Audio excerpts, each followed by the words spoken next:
Hey everybody, how's it going? Welcome to the weekly finances on Shed Talks with me. It's been a crazy week this week. The markets have rallied, volumes have picked up. I traveled to Colorado, so I apologize I didn't manage to get the video I promised out in time. But I did get some questions, and I think that one of them is very valuable right now to answer. And so the question is regarding Aurora. So Aurora Cannabis in Canada, and basically what's going on with this company. So I'll talk about this, and this week, instead of doing a full weekly finance video, I'm just going to address this question, try to cover, without getting in too much into the details, what's going on with this particular company, because it's a big name. It's one of the big LPs in Canada. And so basically, the market is picking up, things are going up, and Aurora, which is known to be one of the top big 5 LPs, is not moving with the rest of the sector. So what's going on with that? So here's what's going on, is that a lot of these companies, especially Aurora, with its CEO Cam Bentley, was very aggressive in their projection and how the market would develop in Canada and the revenues that would then come with that. They did hire a consumer packaged good expert about a year ago, and really nothing has resulted from that, which has been, personally for me, the most disappointed aspect of it, because that was like promising of something coming, like this guy was, to my eyes anyway, was supposed to be someone that focused on creating partnership with big companies and helping Aurora evolve into this huge LP. And that has not materialized yet.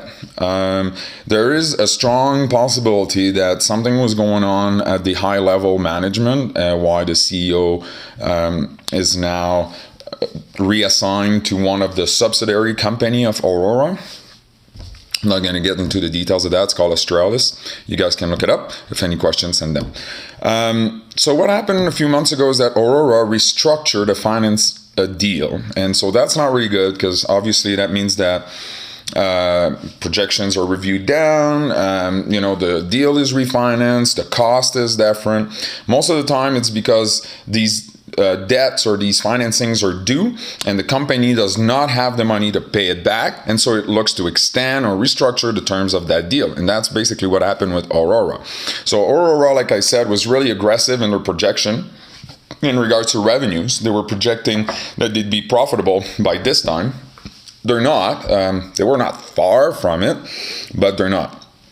And so because of that, they don't have the cash that they were predicting they would have to be able to sustain growth operation. Because when you want to grow a company, you got to spend money to go and conquer the market and create those revenue streams, but they're not producing yet.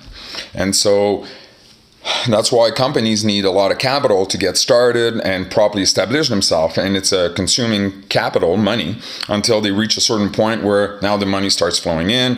They can pay their investors and so on and so forth. And so that has not happened with Aurora, obviously. It has not happened in Canada yet. It's getting better. Ontario especially, that it was, I'm not going to even use words to describe this mess last year in Ontario. So right now, what is Aurora doing is it's selling some of its assets. So that's going to allow it to raise capital and sustain its operation, so pay for its deficit operating moving forward. Obviously, there's pros and cons for that. You don't want to sell your best asset to allow you to grow and so on and so forth. You try to get rid of assets that are maybe not performing to what you wanted, but at the same time, it's hard to sell things like that. So you got to give up a little bit of quality if you want some money. Other aspect of that, Aurora has a big stake in a company called Click, that's the ticker name, Alcanna.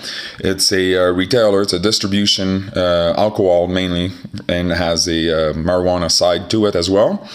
And they have a big stake in it, more than what is legal in Canada for LPs to have. And there's, I'm not going to get into the details of that, but you guys know in Canada we fucking overlaw everything.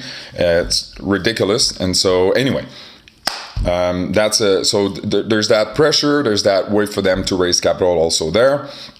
So like I said, like the returns have not been there, albeit like Aurora is a good company. It's big company. It's international. Europe is going to take time. It's going to be slow. That's just Europe. it's well positioned for 2.0. It's got products and all that. So really, at this point, the bottom line is that Aurora does not have cash in the bank to keep paying, to keep growing and being the company it is. So my best outlook for Aurora at this point would be that the guy that they hired last year, can't remember his name, Howard Peltzer or something like that, strikes a deal, finds a partner like Kronos with Atria or Canopy with Constellation, something like that. And then watch out, because if somebody comes in and see the value, might get a little bit of a deal, there's nothing wrong as per se with the structure of the company. I mean, it's a big company and I'm sure there's inefficiencies and all that, but nothing wrong with the company as per se. So it's a risk play. It's a big boy that's, kind of the blade is just above the neck type stuff. We don't know if it's going to chop or if it's going to stop there. So that my best advice for you guys. It's a risky bet at this point, even though it's a big, well-known company. Because of what I explained. So if you guys have any more questions about that or anything else, send them in. And thank you for the question. And hopefully you guys can benefit from it.